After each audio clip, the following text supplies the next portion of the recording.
Hello. चलिए, हम लोग वीडियो की तैयारी कर रहे हैं और आज से हमें वीडियो की तैयारी एकदम अच्छे लेवल पे करना है। टॉप क्लास पे हम लोग की वीडियो की तैयारी रखनी है ताकि इसका एग्ज़ाम जब भी हो तो हम लोग अच्छे से फाइट कर सकें और हम लोग अपना एक सीट पक्का कर सकें। देखिए, एग्ज़ाम की तैयारी करने से पहले हमें सबसे पहले प्रीवियस ईयर के पेपर देखना बहुत ज़रूरी है। तो आप लोग पता नहीं देखे हैं कि नहीं देखे हैं, लेकिन ये हमारा दायित्व है कि हम आप लोगों की तैयारी करा रहे हैं। तो प्रीवियस ईयर का जो पैटर्न है उसको देखना बहुत ज़रूरी है। जो 2018 में पेपर हुआ था उसका पेपर हमने लगभग डिस्कस कर दिया है। ये 2015 में पेपर हुआ है उसको हम लोग देख लेते हैं कि इसमें हिंदी कैसे पूछा गया है। और इसमें 90 क्वेश्चन आए थे उस समय, जिसमें आपके 40 क्वेश्चन हिंदी से थे, 40 क्वेश्चन हिंदी से, 30 क्वेश्चन जीए से और 20 क्वेश्चन रीजनिंग का था। तो ये आज आपको सब क्वेश्चन मिल जाएगा और इसका कंप्लीट पीडीएफ टेलीग्राम चैनल पे आप लोग मिल जाएगा। तो टेलीग्राम चैनल भी आप लोग ज्वाइन कर लीजिएगा, शाम को इसको पीडीएफ हम दे देंगे। तो 4 बजे आप लोग की हिंदी की क्लास हमने रखी है, 6 बजे रीजनिंग की क्लास रखी है और 8 बजे जीके जीएस की क्लास हमने रखी है। और ये तीनों क्लास क्या है, प्रैक्टिस मोड में है। तो हमें अब जितना ज़्यादा प्रैक्टिस हो सके उतना ज़्यादा प्रैक्टिस करना है। और अजल से अलग से हम आप लोगों के लिए एक सेशन लेके आए हैं 3 बजे, जो आप लोगों को पजल इसमें सिखाया जाएगा और पजल से डर आपको ख़त्म किया जाएगा। जो जो बड़े क्वेश्चन हैं या टफ क्वेश्चन हैं इस सीरीज में आप लोगों को कंप्लीट कराया जाएगा। हमारा टारगेट है कि वीडियो एग्जाम से पहले 100-200 पजल हम इतना अच्छे से कर लें ताकि पजल का डर हमारा निकल जाए और अच्छे से हम रीजनिंग कर पाएँ। तो चलिए हम ये पेपर को देखते हैं जो 2015 में वीडियो का एग्ज़ाम हुआ था, उसमें क्या पूछा गया था और इसका लेवल क्या है। और इसमें आप लोग कमेंट करके बताइएगा कि इसमें कितना क्वेश्चन आप लोग कर पाएंगे और 40 में से कितना क्वेश्चन आप कर पाते हैं। यदि 35 प्लस आप लोग जा रहे हैं तो आप लोग की तैयारी अच्छी है। बाकी आप लोग और अच्छे से तैयारी कीजिए यदि उससे कम जा रहे हैं तो। देखिए, कर्कश शब्द है, कर्कश शब्द का पूछा गया है कि विलोम बताइए। तो देखिए, जब भी हिंदी का पेपर सॉल्व कीजिए तो हिंदी में सबसे बड़ी बात यही है कि आपको जल्दीबाजी नहीं करना है, क्योंकि ये हमारा नेटिव लैंग्वेज है। हमको लगता है कि हिंदी में सब कुछ आता है, सब कुछ आता है, और हम लोग क्या करते हैं जल्दीबाजी में यदि 2 क्वेश्चन भी आप गलत कर दिए तो आप 5 नंबर निगेटिव में आ जाएंगे। आपको ये नहीं सोचना है कि हमारा निगेटिव 1.5 होगा। हमें ये सोचना है कि यदि हम 2 क्वेश्चन गलत कर देंगे तो ये 2 क्वेश्चन का 4 नंबर और एक रॉन्ग क्वेश्चन, मतलब हमें 5 नंबर का नुकसान होगा। तो आपको करना क्या है कि हिंदी हो, जीके जीएस, जो भी आप सब्जेक्ट का सॉल्व कर रहे हैं एग्जाम में, इत्मीनान से पढ़ना है कि देखना है उसमें क्या पूछा गया है और क्या हम आंसर दे रहे हैं। आता हुआ क्वेश्चन भी हम कई बार गलत कर देते हैं, तो ये हमें नहीं करना है और यही हम मॉक टेस्ट में आप लोगों को सिखाते हैं। तो चलिए हम लोग देखते हैं कर्कश। कर्कश का मतलब होता है क्या, जैसे कौवे की तरह आवाज़ जो होते हैं उसको हम लोग कर्कश आवाज़ कहते हैं। तो इसका सही ऑप्शन हो जाएगा मधुर हो जाएगा। ये नेक्स्ट क्वेश्चन, जो इंद्र पर विजय प्राप्त कर चुका हूँ, इसको हम लोग इंद्रजीत बोलते हैं। इंद्रजय नहीं लगा दीजिएगा, ये हमें सोचना है और बार बार प्रैक्टिस करना है। इंद्रजीत होता है, इंद्रजीत होता है जो इंद्र पर विजय प्राप्त कर चुका है। तो आप लोग सभी देखते होंगे, धारावाहिक देखते होंगे, रिलीजियस एपिसोड देखते होंगे कि जब भी कोई राक्षस या निगेटिव टाइप का पर्सन यदि ब्रह्मा विष्णु महेश से वरदान पाता है तो हमेशा जाता है किसके पास, इंद्र को जीतने के लिए, और इंद्र को मार के भगा देता है। उसके बाद पूरा रामायण जो महाभारत स्टार्ट होना होता है वो होता है। तो इंद्रजीत कहते हैं जो इंद्र को जीत चुका है। और जो इंद्र पर विजय प्राप्त कर चुका है, जो इंद्रियों पे विजय प्राप्त कर चुका है, उसको हम लोग बोलते हैं इंद्र जितेंद्रिय। इसको हम लोग जितेंद्रिय बोलते हैं, जो इंद्रियों पर विजय प्राप्त कर चुका है। देखिए, उच्च कुल में पैदा व्यक्ति ये होता है, कुलीन होता है, इसको हम लोग कुलीन बोलते हैं। तुम्हें ईश्वर तुम्हें दीर्घायु दे। अब देखिए ये क्या है, ईश्वर तुम्हें दीर्घायु दे। तो ये किस टाइप का वर्ड है, जैसे मान लीजिए कि आपसे कोई छोटा व्यक्ति आपसे कोई आशीर्वाद ले रहा है, आपका पैर छू रहा है, तो आप लोग क्या कहेंगे कि खुश रहो, सदा सुख रहो, सदा सुहागिन रहो। इस तरह का हम लोग क्या करते हैं, आए दिन सुनते रहते हैं, इस तरह का विश किया जाता है। तो इसमें कोई क्वेश्चन वर्ड नहीं लगाया जाता है कि आप सदा खुश रहिए, मतलब क्वेश्चन वर्ड। अब इसमें डाउटफुल क्रिएशन कर दिया गया कि आपको खुश नहीं रहना है, दुख रहना है। तो इसमें कोई क्वेश्चन वर्ड नहीं लगाया जाता है। किसी को आशीर्वाद दिया जाता है तो फुल अपने मन से, अपने अंतरात्मा से दिया जाता है। तो ये निषेधवाचक नहीं भी नहीं है। इसमें क्या होता है, नेगेटिव वर्ड जितने भी आते हैं विस्मयवादी, इसमें क्या होता है एक्सक्लेमेटरी वाक्य, जिसमें इसमें इस तरह का आपको साइन देखने को मिलता है। तो इसमें क्या हो जाएगा, इच्छा हम प्रकट कर रहे हैं, किसी को विश कर रहे हैं, किसी को श्राप देना भी क्या होता है, इच्छा होता है, तुम बर्बाद हो जाओ, तुम नर्क में जाओ। तो ये क्या होता है, हम क्या कर रहे हैं, ये भी इच्छावाचक वाक्य ही होते हैं। तो चलिए आप देखिए, श्री गणेश करना, श्री गणेश आप लोग सब जानते होंगे, आप लोग के घर में पूजा पाठ होता होगा। तो जब भी किसी देवी देवता का पूजा होता है तो उसमें हम लोग श्री गणेश करते हैं। कोई काम भी करते हैं तो हम लोग कहते हैं कि चलो श्री गणेश किया जाए, मतलब शुरुआत किया जाए, स्टार्टिंग किया जाए। तो इसका अंतिम क्या होता है, इसका होता है इति श्री होता है इसका विलोम। फूल का पर्यायवाची नहीं है, फूल का पर्यायवाची नहीं है, इसको हम लोग कैसे आइडेंटिफाई करेंगे। देखिए फूल का पर्यायवाची हमें याद होना चाहिए कि क्या होता है। फूल पुष्प तो होता ही है, कुसुम भी होता है और सुमन भी होता है। ये तीनों क्या है, फूल के पर्यायवाची हैं। तनुजा ये क्या है, फूल का पर्यायवाची नहीं है। तो हम लोग का राइट आंसर क्या हो जाएगा, सी राइट आंसर हो जाएगा। इसमें कई तरह के और पर्यायवाची होते हैं, प्रसून हो गया, मूल मंजरी हो गया, और ये सब क्या होते हैं, ये फूल के पर्यायवाची हैं। जो तनुजा वर्ड है, तनुजा बेटी के लिए लगाया जाता है, बेटी हो गई, पुत्री हो गई, इसके लिए हम लोग तनुजा कहते हैं। फिर किस रस को रसराज कहा जाता है, ये काफ़ी फेमस क्वेश्चन है और हमें लगता है ये सबको आता होगा। श्रृंगार रस, श्रृंगार रस की महिमा अपरंपार होती है। आप लोग बॉलीवुड देखते होंगे, बॉलीवुड की फिल्में जितनी भी होती हैं सब श्रृंगार रस होती हैं। उसमें नायिका को केंद्र मान के इस समय आइटम सॉन्ग हो गया, तो ये सॉन्ग हो गया, वो सॉन्ग हो गया, ये सब होता है। तो जिसमें सौंदर्यीकरण दिखाया जाता है उसको हम लोग श्रृंगार रस कहते हैं। शांत रस, वीर रस, वीर रस में जिसके जैसे यूक्रेन और रसिया में इस समय लड़ाई हो रही है, तो इन पे कोई कविता या कुछ लिखा जाए तो ये क्या है, यूक्रेन को जो सैनिक हैं रूस से लड़ रहे हैं, तो ये अपनी वीरता को शो कर रहे हैं। तो ये मैक्सिमम आपको रणभूमि में शो किया जाता है कि ऐसे बनाया जाता है। तो ये वीर रस की कविता होते हैं। हास्य रस जो कॉमेडी टाइप के होते हैं। शांत मतलब आप लोग जानते ही हैं, शांति की तलाश में आजकल सब कोई हैं, लेकिन शांति किसी को मिलती नहीं है, क्योंकि शांति कुछ होता नहीं है, बस संतोष कर लीजिए जो है वो है। देखिए, मन रे तन कागज का पुतला, लागे बूंद बिनसी जा छीन में, गर्व करे क्या इतना। अब देखिए इसका क्या हो गया, यही है शांत, और इसी को शांत करना है, और यही हो गया शांत रस। मन रे कागज का पुतला। अब देखिए इसमें क्या वर्ड बोला गया है कि इसमें ऐसे बताया गया है कि जो कुछ भी हम लोग टेंशन लेके जीते हैं ये सब फालतू बकवास की चीज़ें होती हैं। टेंशन लेने से कुछ नहीं होता है, जो आप कर रहे हैं उसको अच्छे से कीजिए। बस आप ये सोचिए कि आप फालतू में ऐसा कोई काम ना कीजिए जिससे कोई डिस्टर्ब हो और आपको हानि पहुँचे या किसी सोसाइटी को हानि पहुँचे। आप जो भी काम कर रहे हैं उसको अच्छे मन से कीजिए, आपकी कंडीशन कैसी भी हो उसी में खुश रहिए, मस्त रहिए और बिंदास होकर पढ़ाई कीजिए, जो काम कर रहे हैं वो कीजिए। तो ये सब शांति के लक्षण होते हैं। श्रृंगार रस हम लोग देखें। करुण रस का मतलब होता है रोने धोने का जो सीन बनता है उसको हम लोग करुण रस बोलते हैं। देखिए, जिस छंद में 4 चरण और प्रत्येक चरण में 16 मात्राएं होती हैं वो क्या होती हैं। 4 चरण मतलब चौपाई, बस इतना याद रखना है। कल्प वृक्ष, कल्प वृक्ष का पर्यायवाची होता है, ये सभी होते हैं।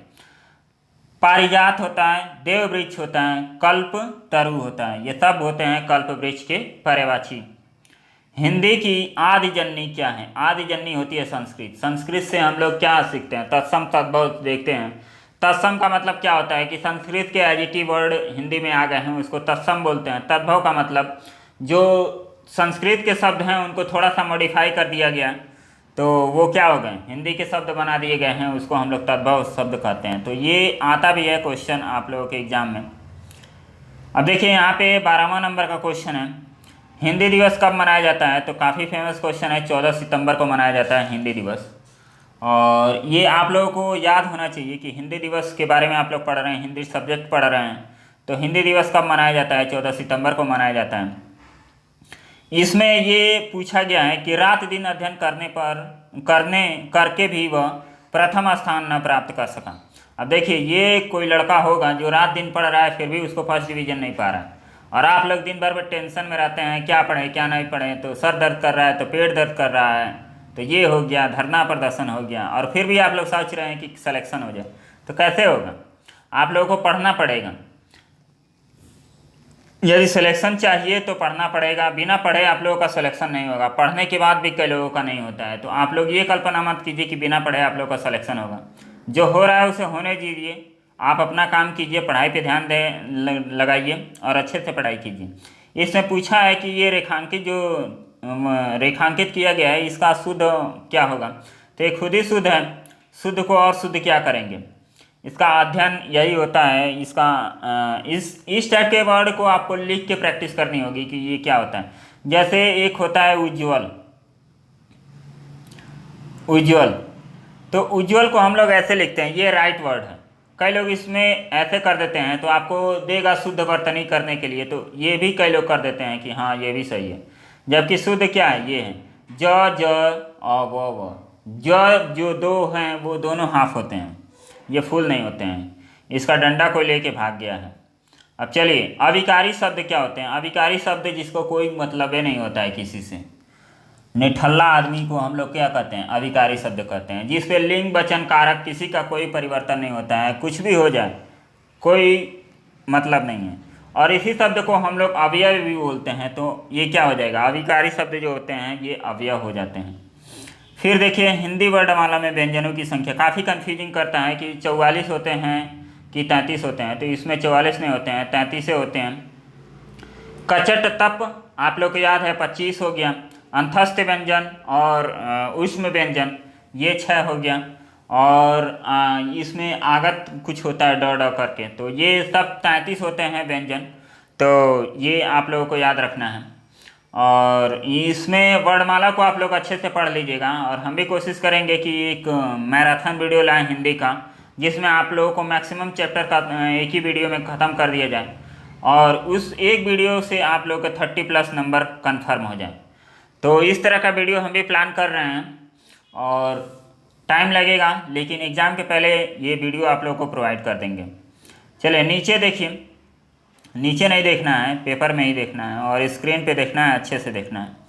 इसमें दिया है, एक पैसेज दिया है, और पैसेज वाक्यांश ये है, और इससे रिलेटेड कुछ आपसे प्रश्न पूछे जाते हैं।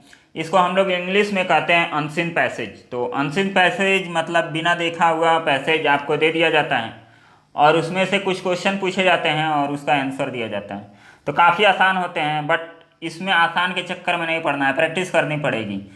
कि हम लोग आसान आसान मान के हम लोग 2-3 नंबर भी माइनस में चले गए ना, तो फिर बहुत दिक्कत हो जाएगा। हमें माइनस में कम से कम जाना है, और टारगेट रखना है कि हमारा सिलेक्शन हो, और अच्छा से अच्छा परफॉर्म करना है। तो ज़्यादा से ज़्यादा प्रैक्टिस कीजिए, और क्या करना है, जो करना है वो करना है। देखिए, कुछ भी बन बस कायर मत बन, ठोकर मार पटक मत माथा, तेरी राह रोकते पाहन, कुछ भी बन काम बस कायर मत बन, ले देकर जीना क्या जीना, कब तक गम के आंसू पीना, मानवता ने तुझको सींचा, बहा युगों तक खून पसीना। मतलब इसमें आप लोग को पढ़ने से यही लग रहा होगा कि जो ये कवि है ये दमदार दिलेर किस्म का आदमी है, इसका दिल खूब टूटा होगा या खूब पटका होगा इसको लाइफ ने, तब जाके ये कविता उसके अंदर से निकली होगी। तो ये क्या कर रहा है, रो धो के जीने से कोई मतलब नहीं है, कायर नहीं बनना है, जो भी हमारी कंडीशन है उससे लड़ना है और जूझना है, और अंत में विजय हमारी ही होगी। गम के आंसू नहीं पीना है, कोई छोड़ के चला गया उसके पीछे नहीं भागना है। आप अपना काम कीजिए, अपना टारगेट बनाइए, उस पर फोकस कीजिए, समझौतावादी नहीं बनना है, जो करना है उसको हिम्मत से करना है, जो सिचुएशन है उसको अच्छे से लड़ना है। तो इसका यही सार है कि हिम्मती बनाने की कोशिश की जा रही है हमको, जो कि हम कायर बन के बैठे हुए हैं। देखिए, कभी क्या करने की प्रेरणा दे रहा है, तो इसमें क्या है, गम के आंसू पीने की थी। ये तो कह ही नहीं रहा है कि गम के आंसू, यहाँ बोल रहा है ना कब तक गम के आंसू पिएगा, कब तक किसी की याद में रोएगा, कभी तो उठ के खड़ा होना पड़ेगा ना। तो यहाँ तो ये गलत हो गया। आत्मसमर्पण करने की, ये तो बिल्कुल नहीं कह रहा है कि आत्मसमर्पण तो बिल्कुल नहीं करना है, या तो मारो या मर जाओ बस, कुछ भी ना बनने की, ये भी गलत हो गया। तो यहाँ पे सही ऑप्शन आपका क्या हो जाएगा? सी हो जाएगा, रुकावटों को ठोकर मारने की। मतलब जो भी आपकी लाइफ में बाधाएं हैं उनको ठोकर मारिए। मतलब ठोकर मारने का मतलब ये नहीं है कि फाइट से मारने लगे, आप उस पर विचार कीजिए कि क्या हम सॉल्यूशन उसका ला सकते हैं, कैसे हम कर सकते हैं, क्या बेस्ट से बेस्ट कर सकते हैं, इस पर सोचना है। प्रॉब्लम सॉल्विंग बनना है, प्रॉब्लम क्रिएटिंग नहीं बनना है हम लोग को। और इसमें देखिए कायर का अर्थ क्या होता है? समझौतावादी। हम लोग समझ गए हैं, बहुत समझदार हैं हम लोग। कभी भी बन बस कायर मत बन, इसका मतलब क्या है? कायर मनुष्य का जीवन व्यर्थ है, कायर मनुष्य का जीवन क्या है? व्यर्थ है। फिर इसका पाहन, पाहन यहाँ पे आपको देखना होगा, देखे होंगे, तेरी राह रोकते पाहन। पाहन का मतलब क्या? तेरी राह रोकते पाहन। पाहन का मतलब यहाँ पत्थर से संबंधित है। मेहमान कभी आपकी राह नहीं रोकते हैं, पैर आपकी राह नहीं रोकते हैं, पर्वत आपकी राह नहीं रोकते हैं। पर्वत राह रोकता है तो पर्वत को पार कौन करता है? यदि पर्वत ये है और पर्वत को कोई, पर्वत से कोई रुक जाता है तो इसको पार भी तो लोग करते हैं। तो क्या होता है? इसका सही आंसर होता है, इसका जो पाहन का मतलब है पत्थर से है, तो इसका राइट आंसर पत्थर हो जाएगा। कवि के अनुसार किस प्रकार का जीवन व्यर्थ है? तो कवि का यही कहना है कि समझौतावादी नहीं बनना है। ये खासकर लेडीज़ों में होता है कि उनकी शादियां हो जाती हैं और वो जैसा भी परिवार मिलता है उसको एक्सेप्ट करती हैं और उसी में झेलती रहती हैं। आपको खुद स्टैंड लेना पड़ेगा वहाँ, और समझौतावादी नहीं बनना। आपको कोई प्रॉब्लम हो रही है तो आप खुद सोचिए कि हम क्या कर सकते हैं, उस प्रॉब्लम से कैसे निकल सकते हैं। यही बेस्ट तरीका है। घुट घुट जीने से कोई मतलब नहीं है। आप स्टेप लीजिए, कुछ करना चाहती हैं तो कीजिए, जो आपको दिखाई दे रहा है अच्छा वो करना चाहिए। इस समास में पहला पद संख्यावाचक होता है। संख्यावाचक क्या होता है? द्विगु होता है। द्विगु समास को हम लोग संख्यावाचक समास कहते हैं। द्वंद्व मतलब जिसमें द्वंद्व पैदा हो, विरोधी टाइप के वर्ड जिसमें लगते हैं। राजपुत्र ये क्या होता है? तत्पुरुष समास होता है, राजा का पुत्र होता है तत्पुरुष समास। फिर यहाँ पे क्या बोला है कि चार में से भिन्न शब्द कौन सा है? समस्या, कठिनाई, जटिलता और खेद। खेद प्रकट करना मतलब किसी के सामने क्या हो गया, कोई ऐसी नेगेटिव चीज़ घट गई है तो उसको जाके खेद प्रकट करना, सांत्वना देना, ये सब होता है। लेकिन समस्या और क्या होता है? समस्या, कठिनाई, जटिलता, ये सब एक सिमिलर वर्ड होते हैं और ये भाई भाई हैं। तो एक जाएगा तो दूसरा आएगा, इसका काम ही है आना जाना, तो ये लगा रहेगा। बस हमको क्या करना है, उसमें अपने आप को बेस्ट वर्जन बनाना है। समस्याएं आएंगी और आती रहेंगी, कभी समस्याएं ख़त्म नहीं होंगी। एक ख़त्म होगी तो दूसरी आएंगी। बस हमें करना क्या है कि उसमें बेस्ट हम क्या कर सकते हैं, इसको देखना है। देखिए 24 नंबर में भी हमें क्या करना है कि इसमें देखना है कि विषम शब्द क्या होगा। घर, परिवार, घर हो गया, परिवार हो गया, प्रियजन, बच्चे। तो यहाँ पे देख रहे हैं कि ये तीनों क्या हैं? ये तीनों सिमिलर हैं। और ये घर क्या है? घर अलग एक अपना बना रहा है तो वो अलग, तो इसका राइट आंसर घर हो जाएगा, ए। तो आप लोग सोच के भी करेंगे ना, हिंदी बिना पढ़े भी आप 30+ कर जाएंगे। लेकिन 30+ करने से काम नहीं बनेगा, हमको करना है 45+। 50 में से 45+ रीजनिंग और 50 में से 45+ हिंदी। इन दोनों में टारगेट करना है कि 100 में से 90 नंबर यही है, और इन्हीं दोनों से सिलेक्शन हमको लेना है। बाकी जीके जीएस हम लोग को पढ़ना है, अच्छे से पढ़ना है, क्योंकि उसका कोई भरोसा नहीं रहता है कि कहाँ से आ जाएगा। तो इन दोनों सब्जेक्ट को अच्छे से तैयार कीजिए, जितना हो सके उतना प्रैक्टिस कीजिए। और ऐसा नहीं है कि हिंदी में बिना प्रैक्टिस का आपका सही हो जाएगा, प्रैक्टिस इसमें भी करनी पड़ेगी। जिस समास का पूर्व पद प्रधान होता है उसको हम लोग क्या बोलते हैं? तो इसको हम लोग क्या बोलेंगे जिस पद का पूर्व प्रधान होता है? तो इसमें होता है अव्ययी भाव समास होता है। इसका राइट आंसर हो जाएगा अव्ययी भाव समास। फिर यहाँ ये नीचे दिए गए विकल्पों में से निर्गुण भक्ति काव्य के प्रमुख कवि कौन है? तो निर्गुण भक्ति काव्य मतलब कबीर।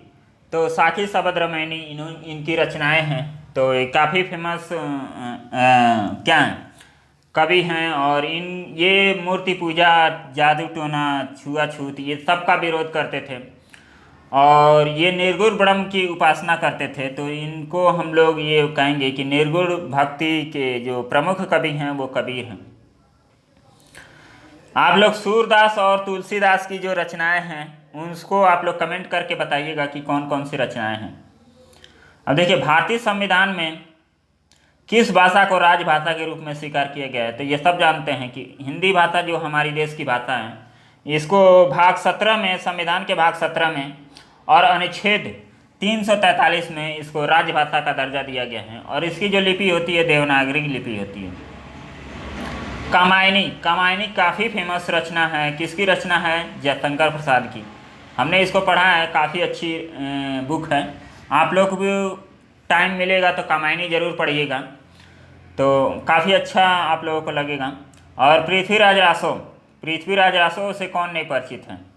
ये आदिकाल की रचना है और इनको लिखने वाले कवि कौन है? चंद्रबरदाई हैं, जो पृथ्वीराज चौहान के दरबार में ये रहते हैं। और पृथ्वीराज जो सिकंदर से हार गए थे पोरस नदी के किनारे, शायद सही हम बता रहे हैं। तो ये पृथ्वीराज रासो के बारे में बखान किया गया है कि क्या किया गया है, शायद बड़प्पन ही किया गया था। तो ये चंद्रबरदाई लिखे हैं, आदिकाल की में लिखा गया है और आदिकाल के कवि हैं चंद्रबरदाई। फिर आगे आपको देखना पड़ेगा, दीव शान का समय मेघमय आसमान से उतर रही। और उसके बाद क्या, कहाँ से उतार दिए ये कवि? इन लोगों का तो कोई काम ही नहीं रहता है। वह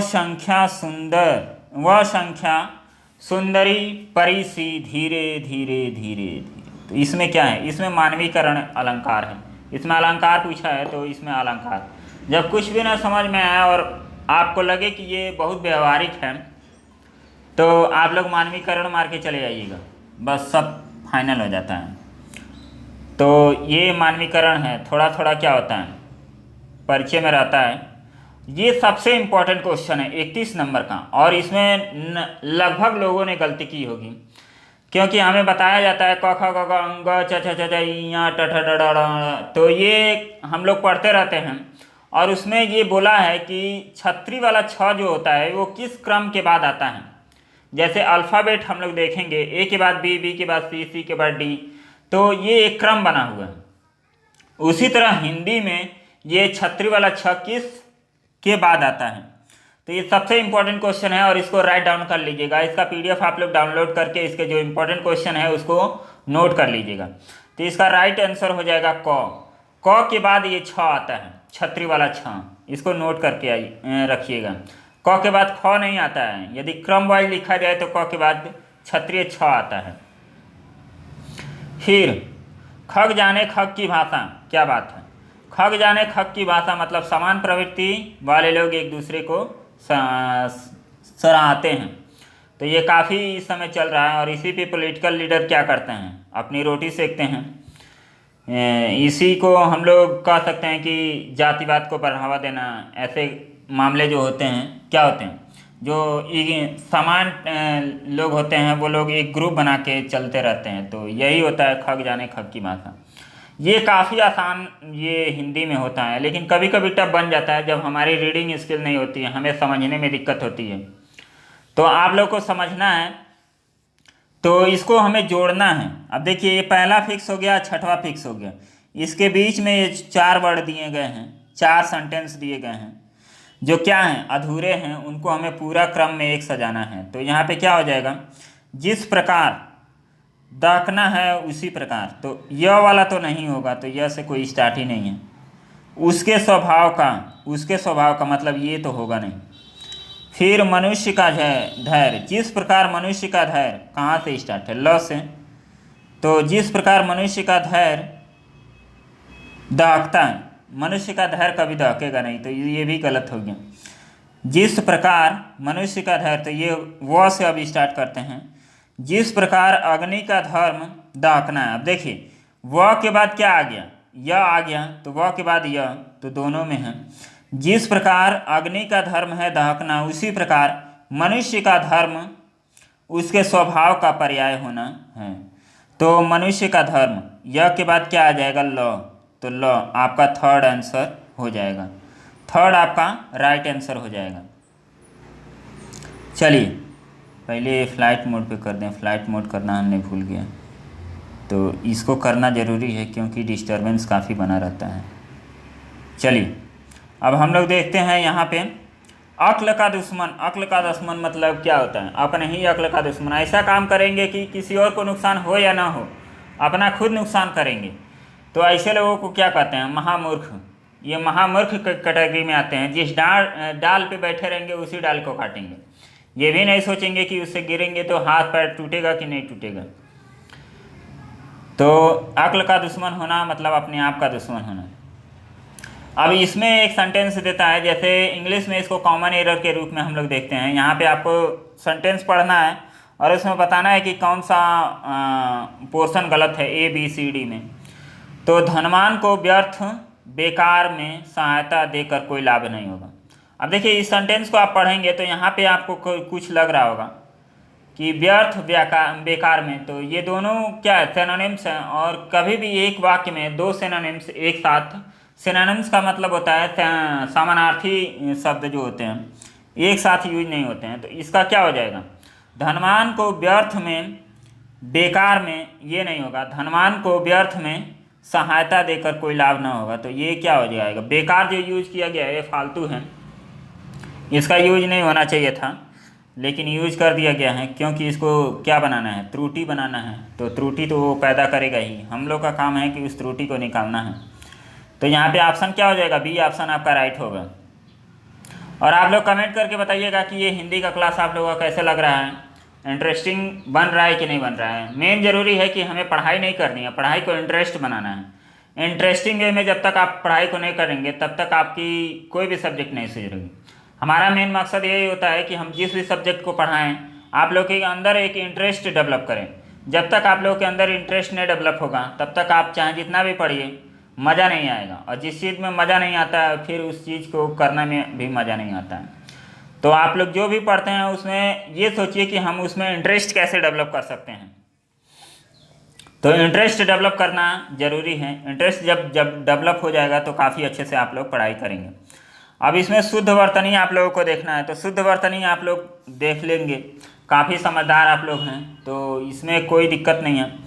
तो देखिए हम बता देते हैं इसमें शुद्ध क्या है। शुद्ध है इसमें सच्चिदानंद। सच्चिदानंद सिन्हा कौन है, आप लोग कमेंट करके बताइएगा। ये संविधान का क्वेश्चन आप लोगों का है, और ये जब संविधान बन रहा था उस समय ये सच्चिदानंद का कोई आदमी था, कुछ पोस्ट पे गया था। बताइएगा कि ये कहाँ गए थे और क्या कर रहे थे, क्या थे। अब देखिए सर्वोत्तम यहाँ पे गलत है। सर्वोत्तम में जो त लिखा है इसमें ऐसे त होना चाहिए, तब ये होता है सर्वोत्तम। इस सांसारिक जो लिखा है सांसारिक, इसको हम लोग ऐसे लिखते हैं सांसारिक, तो ये सांसारिक होता है। कीर्ति में जो बड़ी ई लगा है इधर से, ये छोटी ई लगा देता है, कीर्ति ऐसे बनता है। तो ये राइट वर्ड हो गया। इसमें जो राइट वर्ड है ये सी है, सच्चिदानंद सिन्हा। सच्चिदानंद सिन्हा कौन थे, कमेंट करके जरूर बताइएगा। उपसर्ग, उपसर्ग का मतलब क्या होता है, जो स्टार्टिंग में आ जाए उपसर्ग होता है, जो और प्रत्यय होता है जो बाद में आए उसको हम लोग प्रत्यय बोलते हैं। तो शब्द के आदि, आदि का मतलब होता है स्टार्टिंग, आदि कवि, आदिकाल, ये क्या होता है, प्रारंभिक काल होता है, जहाँ से स्टार्टिंग होती है, इसका मतलब होता है आदि।